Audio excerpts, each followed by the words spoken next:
من الأولياء والعلماء والشهداء والصالحين، خصوصا إلى روح قطب العلوم أبي حامد محمد بن محمد الغزالي وقطب الأحوال أبي يزيد البسطمي طيفور بن عيسى وقطب المقام السيد الشيخ عبد القادر الجيلاني وقطب الأكوان سيد الشيخ محمد بن عبد الكريم القادري الحسني السمن المداني وخليفته مولانا الشيخ محمد أرشد بن عبد الله البنجري كرم بيان، ثم إلى روح الشيخ أشوى الأنوار بن الحي إسماعيل البنجري، ثم إلى روح الشيخ الزين العلمي بن عبد الصمد البنجري، ثم إلى روح الشيخ أنا شعراني، ثم إلى روح الشيخ سلمان بن مريا، ثم إلى روح الشيخ سلمان بن حاج عبد الجليل، ثم إلى روح الشيخ شروان عبد الباقل، ثم إلى روح الشيخ سيد محمد بن أمين الكتبي المكي، ثم إلى روح الشيخ محمد ساني مؤسس معهد الفرا،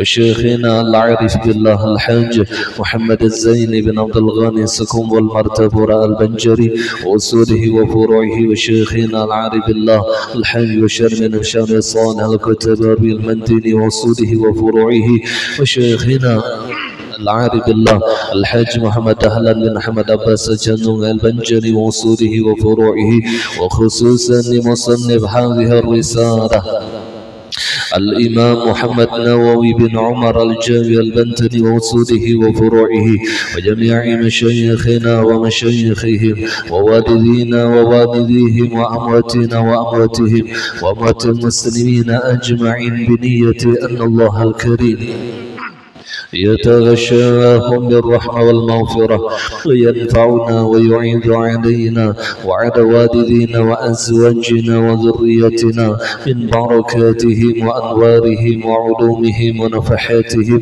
وخصوصيتهم، ويحمينا بحمايتهم في دين الدنيا والآخرة، وبنية أن الله يرزقنا الإخلاص في طلب العلم وفي نشره وفي جميع الطاعات والعبادات، وبنية أن الله يرزقنا التوفيق والهداية، التوبة والإنابة والاستقامة وحسن الخاتمة في خير ولطف وعافية، ودخول الجنة بغير الحساب. على هذه النية وعلى كل ما نوى به أسلافنا الصالح، وإلى حضرة النبي خير البرية بسر النبي وآل النبي وبسر سورة الفاتحة.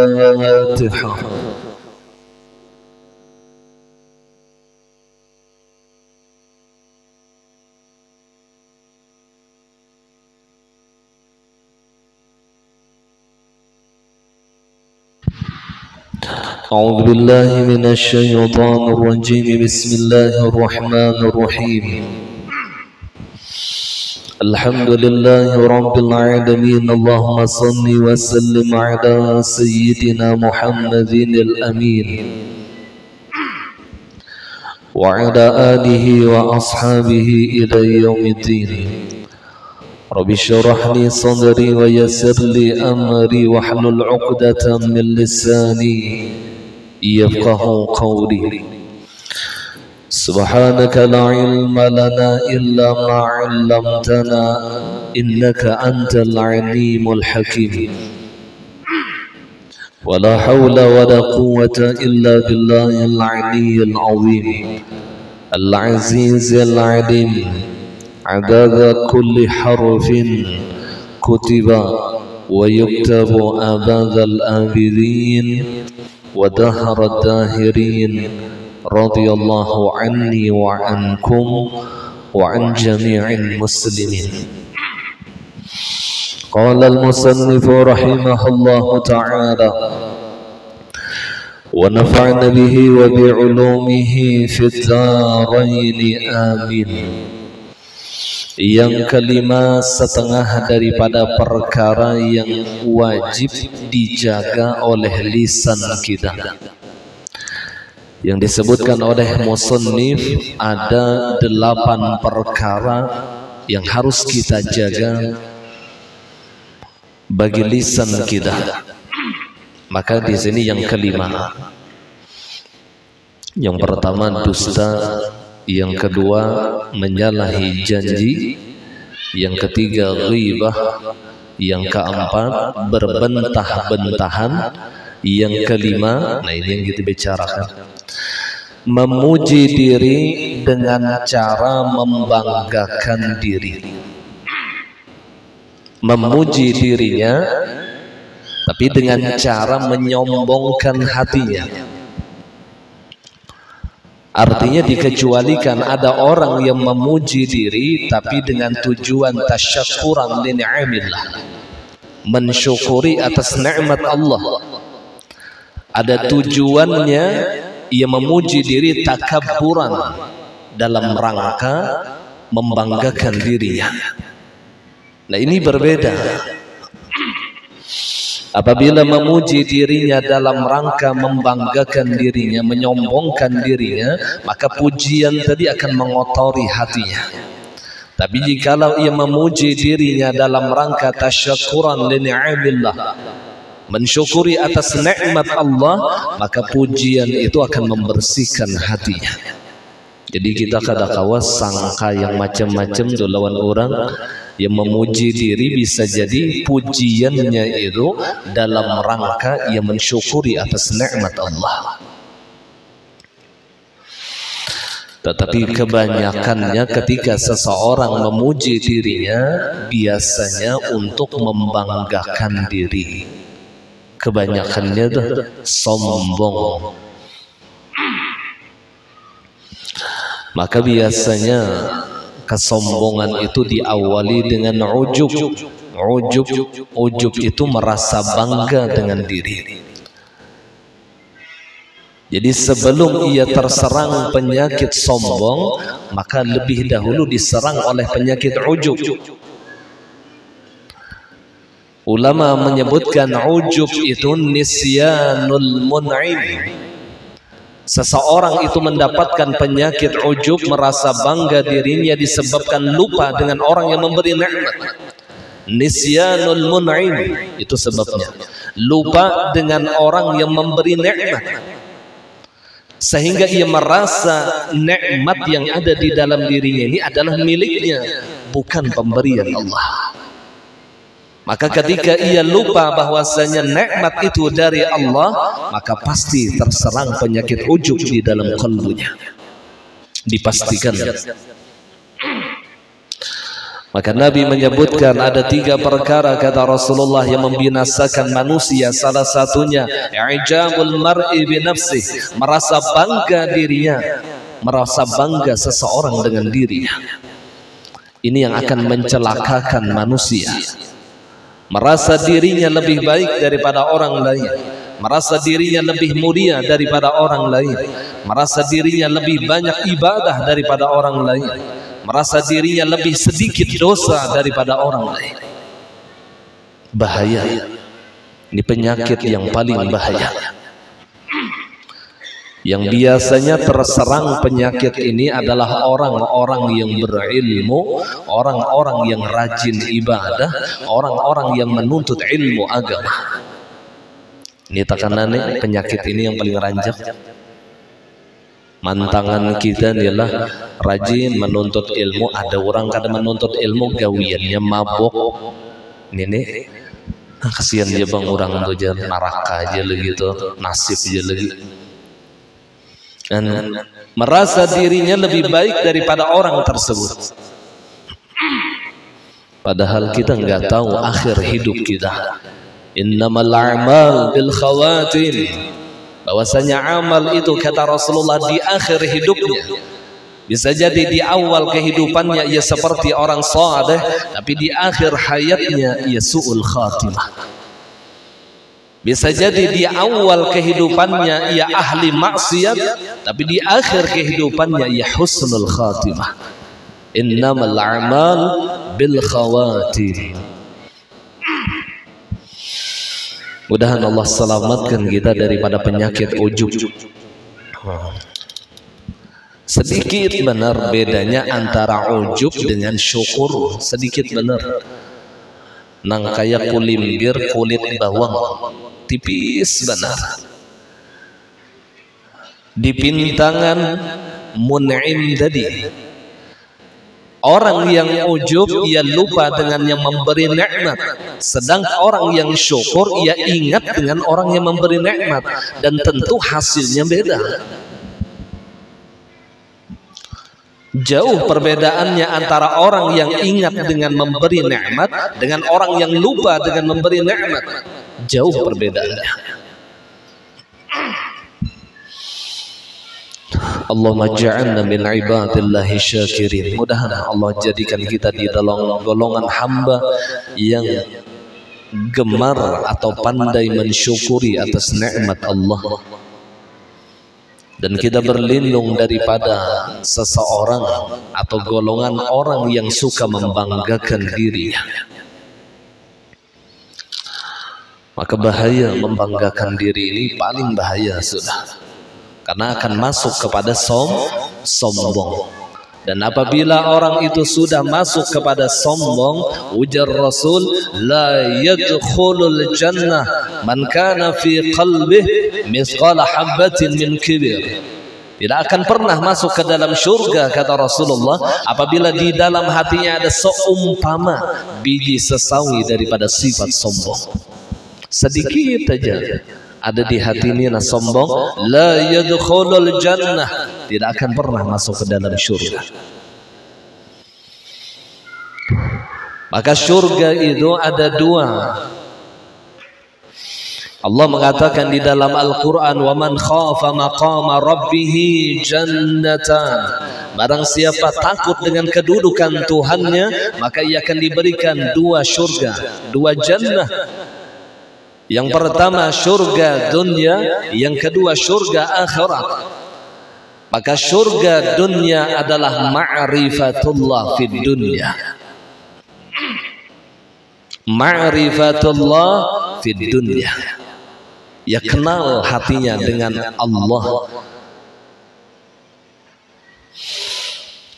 Semakin bertambah umurnya, semakin bertambah nikmat. Semakin bertambah gembira hatinya. Kenapa? Karena semakin kenal dengan orang yang menciptakannya. Ma'rifatullah. Maka orang yang sombong diharamkan masuk ke dalam kalbunya nurul ma'rifah. Jangan harap ketika di dunia, di dalam hati itu masuk cahaya ma'rifah, itu jangan harap. Biar ilmunya sampai ke arasy. Ada orang yang ilmunya tuh bukan tahu lagi ilmu ma'rifahnya, ilmunya ma'rifahnya belum. Wah, bila berkisah tuh tati lanjang Allah Ta'ala. Ma'rifah lah itu kisahnya ma'rifah. Orangnya belum tentu ma'rifah. Bahkan terkadang ia menghinakan kepada orang yang syariat, bahkan merendahkan kepada orang lain. Justru ini bukan hasil daripada ma'rifah. Orang yang mengkaji ma'rifah, maka hatinya semakin tawadhu. Mun kita wahini terbalik, makin mengkaji ilmu ma'rifah, makin bersombong. Oh lahir jelas lain sudah. Lalu menghinakan orang yang salat, menghilangkan orang yang baca Qur'annya. Wajah kada perlu membaca Qur'an nih, sebijian awak kita nih Al-Qur'an sudah. Mohon bongolnya yang lalu koler baca Qur'an. Ujar Sayyidina Umar, man idda'a annahu 'arifun fahuwa jahilun billah. Barang siapa mengaku dirinya kenal dengan Allah, maka pada hakikatnya ia adalah orang yang sangat bodoh dengan Allah. Sayyidina Umar bin Khattab. Man idda'a annahu 'arifun fahuwa jahilun. Barang siapa mengaku dirinya kenal dengan Allah, maka pada hakikatnya ia adalah orang yang bodoh dengan Allah. Maka diharamkan baginya mendapatkan surga dunia, yaitu ma'rifatullah. Apalagi surga akhirat. Apa surga akhirat tadi? Ru'yatullah fil jannah, memandang zat Allah di dalam surga. Itu yang namanya surga akhirat. Dan qadar memandang zat Allah di dalam syurga sekedar ma'rifahnya ketika di dunia. Amun kita tulah nonton konser, contohnya tuh konser kan bangku VIP ini parak nih lah, itu tuh harga tiketnya pun bisa 5 juta. Ada yang gratis selalu di atas pohon nyior 2 kilo menonton konsernya aja. Melihat Roma Irama ini bilang kayak korek api itu aja lagi. Gratis, artinya semakin mahal harganya semakin mudah ia memandang artis yang ditontonnya. Maka demikian ukuran seseorang memandang zat Allah di dalam surga sekedar ma'rifahnya ketika hidup di dunia. Makanya di dalam maqalah Ibnu Athaillah beliau pernah mengatakan, inna ru'yatallah fil jannah, bahwasanya memandang Allah di dalam surga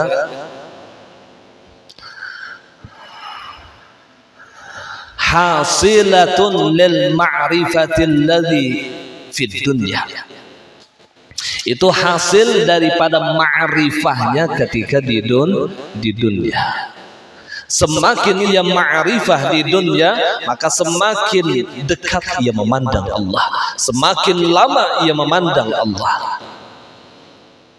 Kalau para anbiya, mereka tidak pernah putus pandangannya kepada Allah di dalam surganya Allah. Ada yang memandang Allah itu yang seminggu sekali masuk surga juga, cuman seminggu sekali. Kada sama pang lawan yang sehari sekali kada sama. Ada yang dalam sehari itu 5 kali, ada yang dalam sehari itu 10 kali, ada yang tidak pernah lepas pandangannya kepada zatnya Allah. Ada yang setahun sekali, amun juga masuk surga, tetap juga melihat zat Allah. Tapi setahun sekali kira-kira aja pengelola ini sembahyang hari raya aja, sembahyangnya. Yang lainnya itu ada sing sembahyangan lagi, bahasa tahun sekali yang melihat Allah. Dan ya Rasulullah, inna ma'rifatullah fil akhirah ju'ilat taqwiyatan lil ma'rifatil hasilati fid dunya. Bahwasanya ma'rifah, bahwasanya memandang zat Allah, inna ru'yatallah fil jannah, bahwasanya memandang zat Allah di dalam surga, ju'ilat, itu dihasilkan lil ma'rifatil hasilati fid dunya, itu hasil daripada ma'rifahnya ketika hidup di dunia, hasil daripada ma'rifahnya. Artinya semakin ia ma'rifah kepada Allah, maka semakin lama ia memandang zat Allah di dalam surganya Allah. Maka nikmat yang tertinggi di dalam surga adalah ru'yatullah fil jannah, memandang Allah di dalam surganya. Kalah bidadari, kalah makanan minuman surga, kalah bangunan-bangunan indah di dalam surga ketika seseorang memandang akan zatnya Allah. Jadi puncak kenikmatan seorang hamba di dalam surganya Allah adalah ru'yatullah, memandang Allah. Nah, mulai di dunia ini kita disuruh melatih melihat Allah. Dengan apa melatihnya? Dengan muraqabah dan musyahadah. Ini yang disebut di dalam hadis Rasulullah al-ihsan. Ihsan. Ketika Nabi ditanya tentang mal ihsan, apa arti ihsan ya Rasulullah? Apa kata Rasulullah? An ta'budallaha ka'annaka tarah, fa in lam takun tara fa innahu yarak. Anta'budallah, bahwasanya engkau menyembah Allah, engkau beribadah kepada Allah, ka'annaka tarah, seakan-akan engkau melihat Allah di dalam ibadah. Ini yang disebut dengan musyahadah. Musyahadah itu mengganang gawian Allah di dalam setiap hal ihwalnya. Contoh di dalam salat, mulai takbiratul ihram telah Allahu akbar, keganangan unda kawama angkat tangan nih, unda kawama ucapakan Allahu akbar, tolong Allah. Itu tuh. Itu musyahadah namanya. Bismillahirrahmanirrahim. Unda kawa baca Fatihah nih, merasa ini tolong Allah, ini perbuatan Allah. Ini cara memandang Allah. Lain membayang-bayangkan Allah di hadapan kita, ada tulisan Allah pulang bercahaya, itu syirik ngarannya. Allah bukan nur yang kita maksud, bukan. Kalau Bang Bian memusyahadahkan itu, membayangkan huruf Allah di hadapan, itu betuhan lawan nama. Karena Allah itu adalah ismun lidzatil wujubil lidzatil wajibil wujud. Allah itu adalah salah satu nama bagi zat yang wajib adanya. Jadi yang Tuhan itu bukan Allah, tapi zat yang bernama Allah. Itu ngarannya Tuhan, Mbak. Zat yang bernama Allah, bukan Allahnya, zatnya. Kalau kita tersembah di Allah, ya ngarannya syirik. Dan zat tidak pernah bersifat, tidak pernah berpisah kepada nama. Zat itu kada pernah berpisah lawan nama. Nih ulun nih, ulun nih ngarang ulun ipol. Coba Pang tunjuk ipol itu di mana? Hah? Tunjuk Pang awak ulun nih. Ini kepala ulun ngarannya. Pian tunjuk tangan ulun, ngaran yang ipol itu nih mana?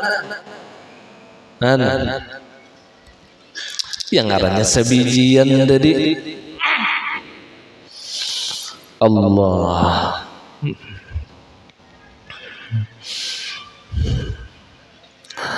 Ini yang ngarannya zauq. Zauq itu idrakus syai' bizauq. Itu yang definisi daripada musyahadah, memperdapati sesuatu dengan pengrasaan. Jadi Allah Ta'ala tidak bisa dilihat dengan mata kepalanya, tapi nampak dengan mata batinnya. Allah Ta'ala tidak bisa dilihat tapi dapat dirasa. Ini yang disebut dengan ilmu dzauqiyah, ilmu pengrasaan. Jadi pengrasaan aja, rasa aja, dan rasa itu hasil daripada ibadah. Jadi seseorang yang tidak gemar ibadah, ia tidak akan mendapatkan yang namanya dzauq, pengrasaan. Karena pengrasaan itu berasal dari cinta. Ini yang disebutkan oleh Allah di dalam sebuah hadits qudsi, "Ma taqarraba ilayya al-mutaqarribun bimithli ada'i maftaratu 'alaihi. Thumma yataqarraba ilayya bin nawafil hatta uhibbah, fa idza ahbabtu kuntu sam'ahu alladhi yasma'u bih, wa basarahu alladhi yubsiru bih, wa yadahu allati yabtishu biha, wa rijlahu alladhi yamshi biha, wa qalbahu alladhi yudmiru bih." Itu hadis qudsi namanya. Tidaklah mendekatkan oleh seorang hamba dengan segala kefarduan yang kufardukan kepada mereka, sehingga ia mendekatkan dirinya kepadaku bin nawafil dengan segala sunnah. Jadi kita belum mendapatkan makom yang dekat dengan Allah kalau hanya kefarduan yang kita kerjakan. Sembahyang toh yang fardunya aja digawi, bahasanya dah itu belum lagi orang itu mendapatkan makom muqarrabin. Ibarat apa, puasa dah yang fardunya aja digawinya, zakat yang fardunya aja, sedekah sunnah kada bisa, kada yang fardunya tuh bang digawinya. Maka orang itu belum lagi mendapatkan muqarrabin, makam dekat dengan aku, kata Allah, hatta yataqarraba ilayya bin nawafil. Nah, kecuali kata Allah yang mendekatkan dirinya dengan aku dengan sunnah-sunnah Rasulullah. Nah, di sini yang kita jaga. Jadi bila orang hendak mendapatkan maqam muqarrabin, maka pelihara sunnah Rasulullah. Jadi yang wajib, yang sunnah. Sunnah yang gampang-gampang saja dulu. Yang hendak ke WC, batis kiri sambil bacaan Bismillah, Allahumma inni a'udzubika minal khubuthi wal khaba'ith. Itu yang mudah-mudah aja dahulu. Kopi bapak kepala ditutup, munkawa batis bersandal, bakamihnya pulang dengan cara sunnah Rasulullah. Dan bakamih dahulu itu kamih Nabi gini. Nah, jadi lambung kiri ini yang betikil. Nah, itu cara sunnah Rasulullah. Kemudian ketika keluar daripada WC, ia dahulukan kaki kanannya, kemudian ia membaca Allah alhamdulillahilladzi azhaba 'anil adza wa 'afani. Ditambah lagi dengan doa Allahumma hassin farji min Allahumma tahhir qalbi minan nifaq wa hassin farji minal fawahish. Berwudu nang itu juga gawi sunnah-sunnah wudu. Hendak guring gawi sunnah-sunnah sebelum tidur. Karena kesunnahan inilah yang akan mendekatkan kita kepada Allah. Maka ketika ia sudah menyempurnakan kewajiban dengan sunnah-sunnah Rasulullah, hatta uhibbah, sampai aku cinta kata Allah kepada hamba tadi. Fa idza ahbabtu, ketika aku cinta kepada hambaku, kuntu sam'ahu alladhi yubsiru, kuntu sam'ahu alladhi yasma'u bih, wa basarahu alladhi yubsiru bih. Nah, ini yang lalu dapat maqam rasa. Jadi rasa itu setelah ia beribadah wajib dan sunnah, kemudian istiqamah di dalam kewajiban dan kesunnahan tadi, lalu Allah cinta kepadanya. Ketika Allah cinta, Allah beri rasa di hatinya. Ketika melihat, merasa dilihatkan Allah. Ketika mendengar, merasa didengarkan Allah. Ketika bicara, merasa dibicarakan Allah. Ketika ia berbuat dengan tangannya, merasa diperbuat oleh Allah. Ketika ia berjalan dengan kedua kakinya, merasa dijalankan oleh Allah. Nah, ini yang maqam zauqiyah. Mudah-mudahan kita sampai kepada maqam tersebut. Tapi awalnya dari ibadah yang wajib dan sunnah. Awalnya dari ibadah yang wajib dan sunnah. Lalu ketika itu Allah cinta. Mun Allah cinta, lalu diberi oleh Allah rasa. Nah, rasa nih yang penting nih. Ya, ada orang yang mau kumpul 20 tahun 2 laki bini tapi kada berasa. Kajong kada melihat bini kada berasa.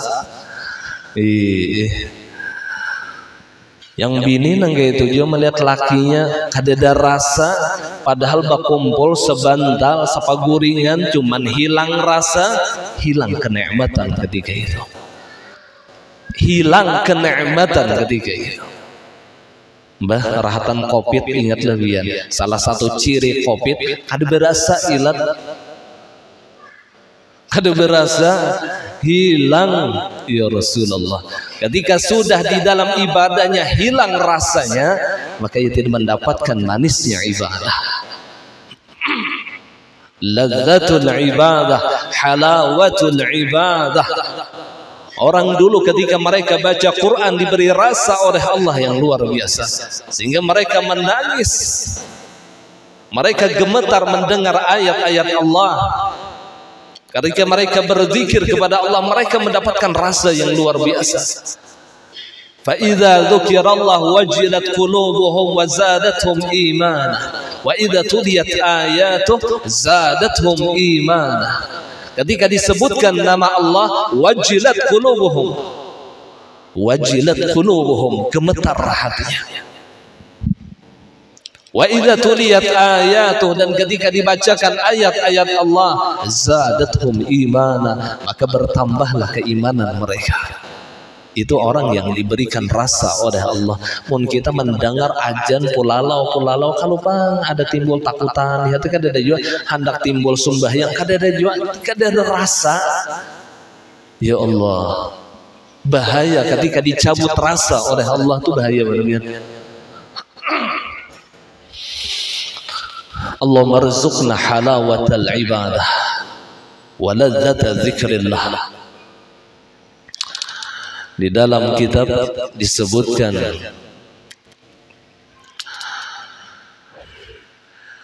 apabila sakit hati seseorang,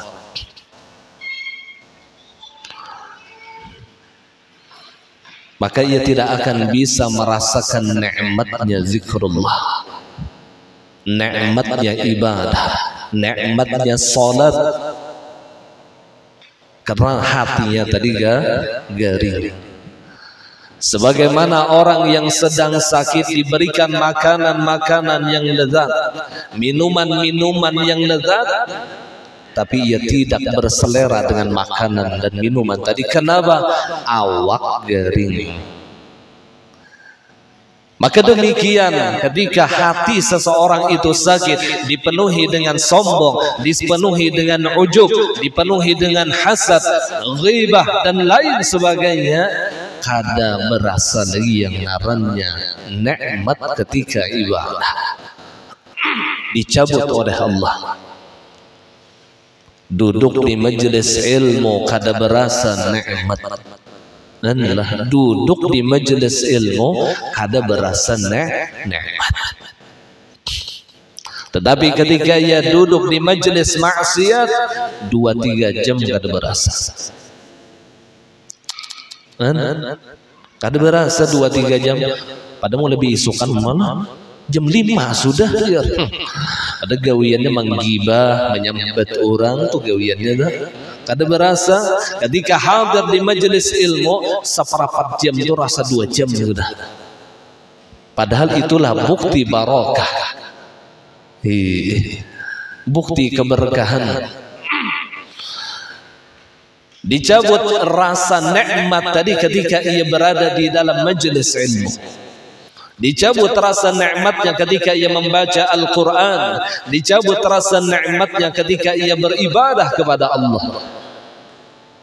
Sedangkan Nabi beliau mengatakan waju'idat qurratu aini fis shalah, dijadikan pendingin mataku, penyejuk hatiku ketika aku melaksanakan salat.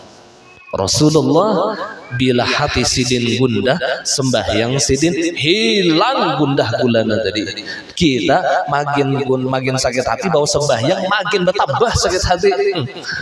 Kenapa?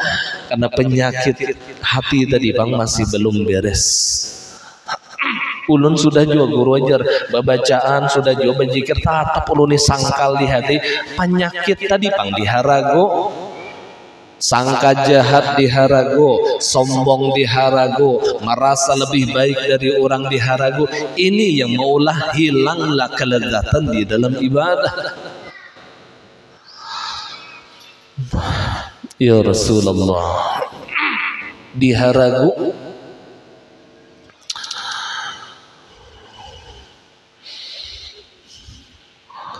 mudahan Allah memberikan kenikmatan di dalam hati kita, di dalam segala ibadah yang kita laksanakan.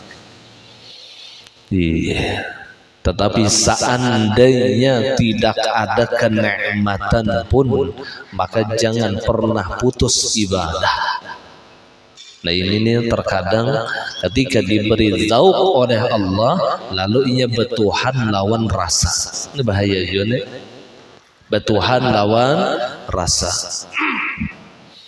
Ya, rasa itu sebenarnya hanya mainan yang Allah berikan kepada hambanya agar hamba itu jinak dengan Allah.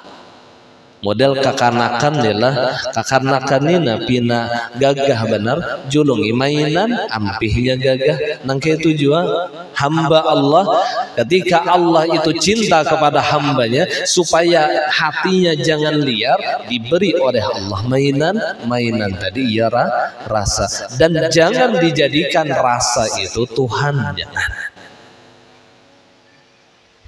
Karena tetap tujuan kita di dalam menyembah Allah ilahi anta maksudi wa ridhaka matlubi.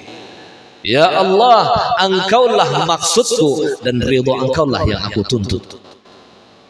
Tujuan kita adalah Allah dan ridhonya Allah.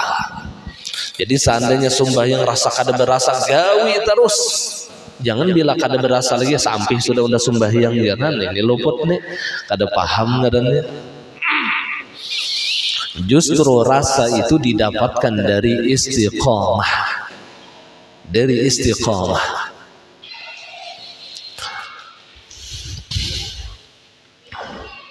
Sampai di dalam sebuah perkataan ulama, idza tahural qalbu lam yashba' min qira'atil Qur'an. Ketika suci hati seseorang itu daripada penyakit-penyakit hati. Apabila bersih hati seseorang tadi, lam yashba' min qira'atil Qur'an, ya tidak pernah kenyang membaca Al-Qur'an. Hendak terus baca Qur'an. Jadi cirinya adalah bila orang tuh hendak terus baca Qur'an menunjukkan kebersihan hatinya. Tapi bila orang tuh bila mengoler baca Quran, mengoler menuntut ilmu Al-Quran, apa tuh ciri itu berigat hati kita tuh. Allah. Jadi bagi yang bacaannya sudah baik, mudahan jangan sampai meninggalkan Al-Quran hari-hari. Bagi yang bacaannya belum baik, ayo jangan pernah meninggalkan menuntut ilmu Al-Quran. Karena Nabi mengatakan khairukum man ta'allama Al-Quran wa 'allamah. Sebaik-baik daripada kalian kata Rasulullah adalah orang yang belajar Al-Quran dan mengajarkan Al-Quran. Jadi orang yang ketujuh membaca Al-Quran itu menunjukkan kebersihan hatinya. Allah. Ya kada kawa selambar setengah lambar sehari, kada kawa setengah lambar 3 ayat barang. Cuman istiqomah hari-hari baca Quran. Ini pembersih hati kita juga.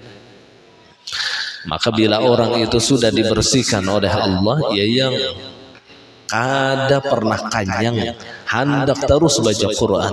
Imam Syafi'i apabila di luar Ramadan maka setiap malam beliau khatam Quran. Apabila di malam Ramadan maka 2 kali khatam Al-Quran.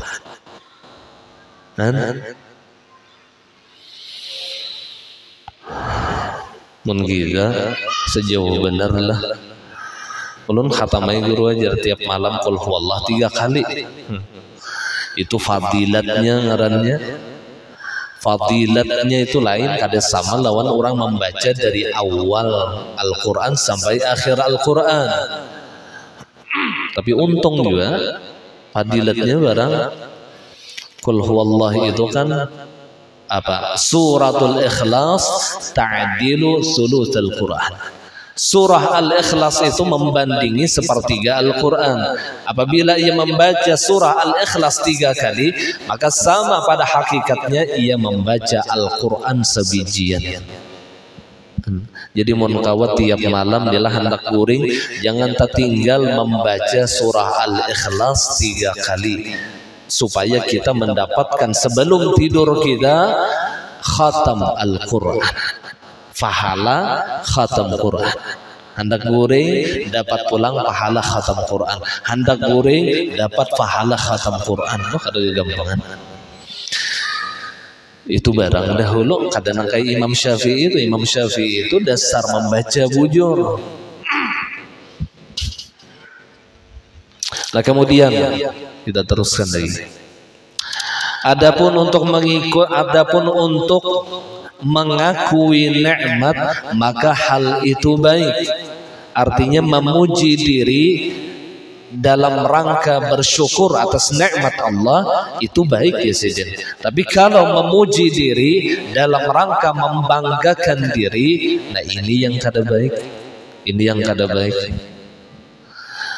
Ujar di dalam Manaqib Syekh Seman itulah ada perkataan beliau, alhamdulillah aku masih di dalam perutku dijadikan oleh Allah sebagai waliullah. Dan alhamdulillah aku menjadi rahmat bagi sekalian semesta alam, bahkan kepada orang kafir sekalipun. Itu Syekh Seman, beliau mengatakan aku ini mulai dalam parut wali. Memuji diri kada? Memuji diri. Tapi beliau mengucapkan tadi atas dasar bersyukur atas nikmat Allah. Maka hal ini bukan perkara yang buruk, karena di dalam Al-Quran Allah mengatakan wa amma bi ni'mati rabbika fahaddits. Adapun dengan nikmat Tuhan engkau ya Muhammad, bicarakan kepada orang lain. Bicarakan kepada orang lain. Jadi kita boleh aja memuji diri asal bujur ingat ini mengisahkan nikmat. Tapi mun pacangan tak cabur jua, pacangan ujub jua, mereka usah berkisah. Undan aja bersyukur benar, kayaknya akhirnya sombong. Jangan paragah harat hati kita, jangan. Yang berpandir kayak ini waliullah wajar aja. Mereka orang yang selamat hatinya. Mun kita nih selamat satu umat celaka mbahnya tuh, bebayanya gitu nih hati. Anda. Jadi kada perlu menyebutkan kelebihan diri kita, kada perlu. Atau memuji diri kita kepada orang lain. Jangankan lisan memuji, hati merasa lebih saja itu sudah mengotori hati kita. Merasa lebih daripada orang lain saja itu sudah mengotori hati kita. Apalagi sampai dimontong tak ucap. Sampai dimontong tu tak ucap. Seorang belajar tasawuf kada suah, ilmu batin kada suah, bisi guru kada dak. Nangkai banyak selamat hati.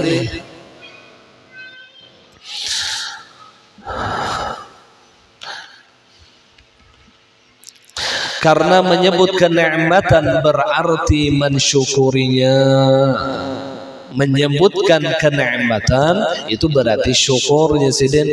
Hal itu boleh apabila bertujuan mensyukuri atau untuk menjadi teladan orang lain, menjadi teladan ikutan orang lain. Apalagi ia seorang ulama atau orang yang berpengaruh, apabila ia melakukan banyak orang yang mengikutinya, maka boleh ia menyampaikan, alhamdulillah malam tadi aku kau aja sembahyang tahajud 10 kali salam 20 rakaat itu berarti lah. Misalnya bapadanya lawan murid-muridnya, tapi tujuannya supaya muridnya mau umpatin yang kayak apa gawian Sidin. Nah ini boleh aja kalau tujuannya lil ittiba' supaya diumpati lawan orang. Bahkan betampai pun disarankan, amun kita nyela bersedekah, orang banyak menuruti kita, betampai ya sedekah. Tujuannya supaya orang menuruti. Tapi tahu diri juga kita ini adalah orang yang menuruti. Amun pacangan kadang menuruti kan sebut tambah. Undajar supaya orang benar menuruti jar. Seorang ini siapa? Amun banyak bisi anak buah, amun orang yang berpengaruh atau ia seorang guru wajar. Tapi seorang, jangankan bos anak buah iya hendak juga betampai undaninya supaya orang menuruti. Siapa yang menuruti inya? Maka jalan yang paling utama adalah menyembunyikan ibadah. Imun kita nih kada bisi pengikut, kada bisi anak buah, bukan orang yang berpengaruh, maka lebih baik sembunyikan ibadah. Dosa ditambayakan dosa. Karena ini akan membahayakan hati kita, akan jatuh kepada ujub, bahkan lebih besar daripada itu yaitu sombong. Hanlah mun kawa disembunyiakan, sembunyiakan aja. Supaya selamat hati kita. Dahulu ada seorang laki-laki yang soleh, ia hafal Quran. Ketika ia berbaring di paha istrinya dan istrinya tidak mengetahui bahwasanya suaminya hafal Quran. Laki ini hafal Quran, bini gak ada tahu. Kita Al-Ikhlas saja hafal, sekampungan tahu. Al-Ikhlas kul huwa undajar hafal lalu sudah kul huwallahu ahad nih. Kisah lawan tetangga seiku mengaku bulang hanya Al-Ikhlas, urang bahari hafal Quran, bini gak ada tahu. Ada yang bulalau tuh dalam rumah tuh ada tahu, apalagi di luar rumah baginya. Kita lingkaran ke-7 betampai lawan orang. Lalu hampir ibadah kita ini banyak yang kada salah, yang kada salama.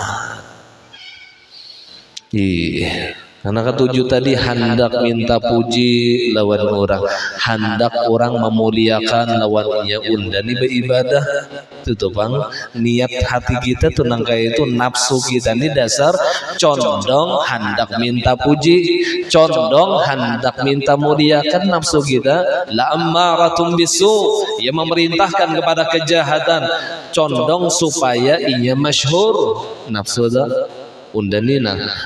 Masuk YouTube ini supaya udah terkenal. Hanlah. Jadi tujuannya supaya terkenal. Na'udzubillah, summa na'udzubillah. Hubbus syuhrah, mencintai kemasyhuran. Biasanya apa masyhur di sisi manusia, kalau Allah dan para malaikatnya membenci dengan kita. Lain bang orang yang dimasyhurkan Allah tuh lain kisah. Inya kada hakun masyhur tapi Allah masyhurkan. Inya kada hakun dikenal tapi Allah yang mengenalkannya.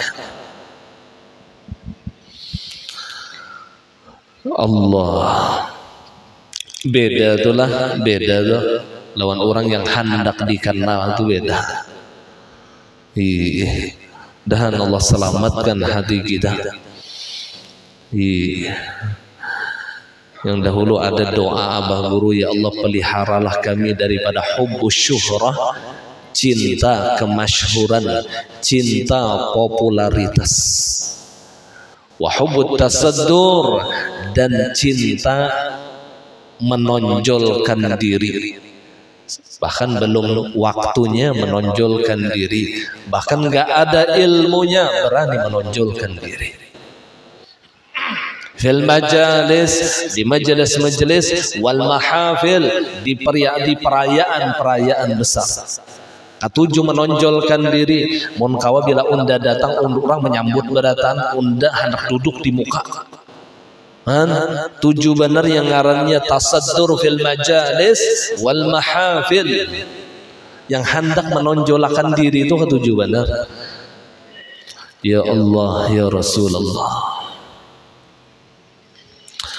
Nah, ini penyakit hati kita juga nih, penyakit hati ini cabang dari memuji diri, ini cabangnya hendak minta muliakan lawan orang, hendak minta hormati lawan orang.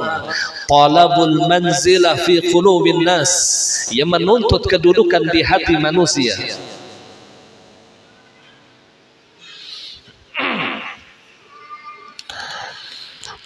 Lalu ada ulama sufiyah mengarang sebuah syair, ulun lupa syairnya tapi maknanya kurang lebih seperti ini. Engkau menginginkan kedudukan yang tinggi di sisi Allah, wa anta, sedangkan hatimu lebih menuntut kedudukan mulia di sisi manusia. Maka bagaimana engkau bisa mendapatkan kedudukan yang mulia di sisi Allah kalau hatimu lebih condong kedudukan mulia di sisi makhluk?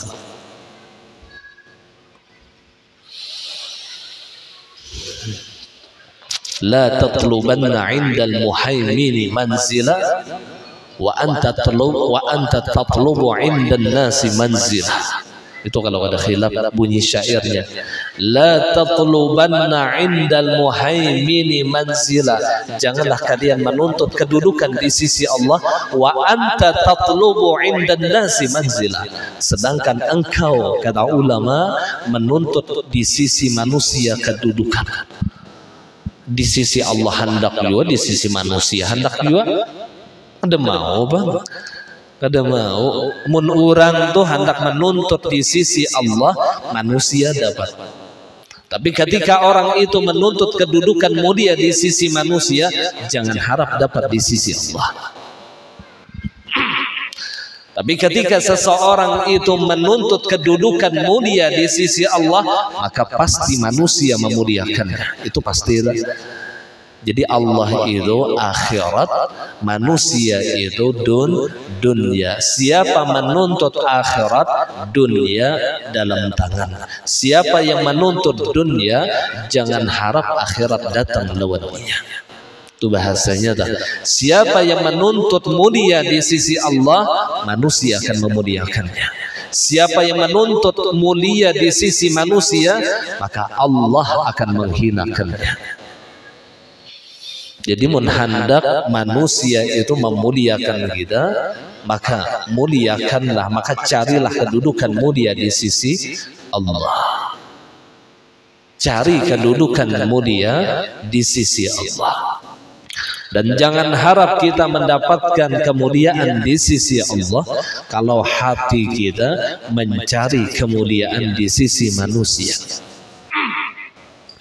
La tatlubanna indal muhaimini manzila wa anta tatlubu indan nasi manzila. Allah. Maka hati kita ini ketujuh bener nangga itu, dicium orang bolak balik tangan tuh ketujuh bener itu, himo bener. Dipuji orang ketujuh bener gitu tuh, ngaran nafsu lah.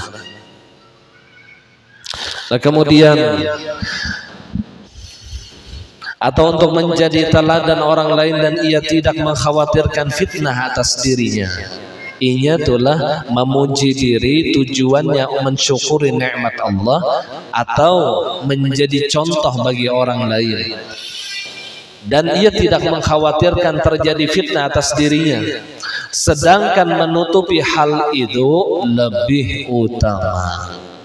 Najar sidin seandainya tujuannya nih bersyukur juga, imbah menutupi hal itu lebih utama. Kada usahin sudah memuji diri itu lebih utama. Seandainya tujuannya nih memuji diri supaya orang lain mengikutinya, maka menutupi hal itu lebih utama. Artinya kada usahin sudah memuji diri biar orang lain kada tahu ada apa-apa juga.